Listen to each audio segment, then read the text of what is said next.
Hayyeen ashamaa jirra jirtuu kabajamuuf jaalatamoo hordoftoota YouTube chaanaalii Abbush Mobile Apptu har'as barnoota biraatiin walitti deebinee jirra. Viidiyoo har'aa keessatti daawwattoota kan koo siitingii tasumaa bilbila keessanii irratti on gochuu hin qabne tokko isinitti agarsiisa. Siitingiin kun bilbila keessanii irratti on yoo ta'e, siitingiin iskiriin irratti isiniif barreessee jiru kun bilbila keessanii irratti on yeroo ta'e, bilbilli keessan ajaja keessaniin fudhatu, isiniif hin ajajamu. Baay'ee isin rakkisa jechuudha. Kanaaf rakkoon akkanaa kun namoota hedduu mudata waan ta'eef viidiyoo kana isiniif hojjedhe. Siitingiin kun taakbaak jedhama. Bilbila keessan irratti on yoo ta'e, haaluma bilbila kana irratti argitan kanaan ajaja keessaniin fudhatu jechuudha. Akkuma amma argaa jirtan ajaja keessaniin fudhatu.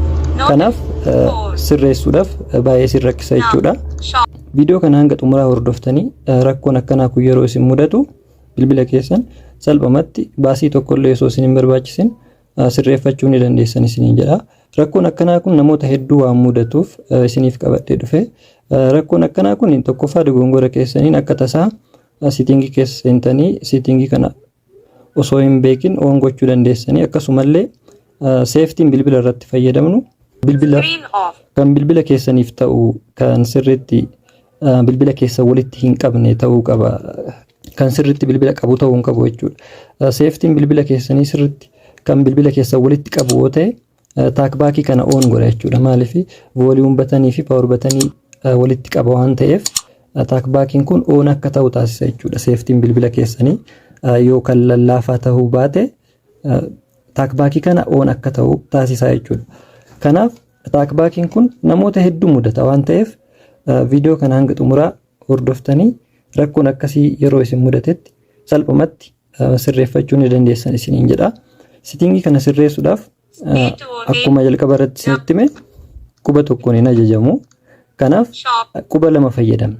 Taakbaakiin kun bilbila keessan irratti on yoo ta'e, quba lama fayyadamuudhaan kan isin sirreessuu dandeessan.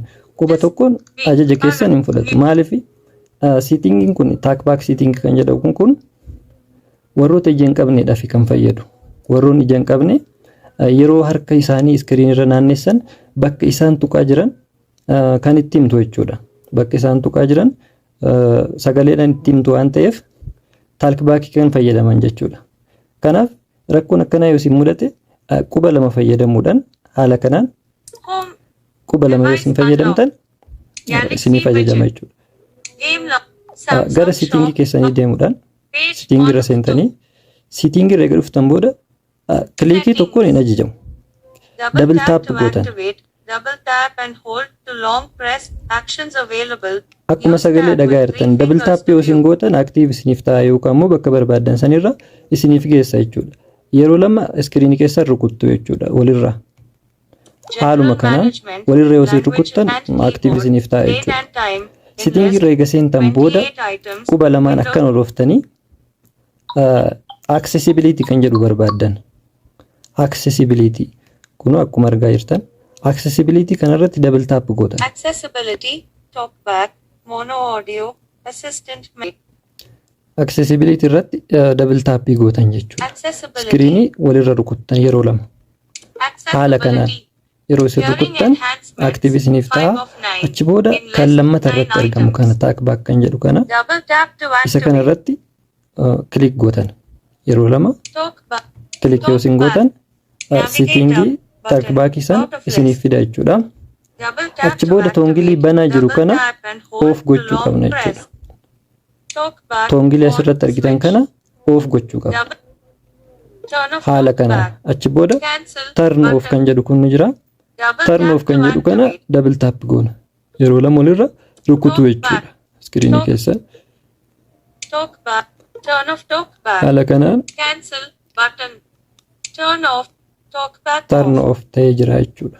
Amma akka barbaadanitti bilbilli keessan ni ajajamaa jechuudha. Rakkoon kun namoota hedduu waan mudatuuf viidiyoo kana isiniif kan hojjedheef namoonni hedduun na bira waan fidaniif viidiyoo kana isiniif hojjedhe baay'ee salphaadha. Haala kanaan itti gargaarama.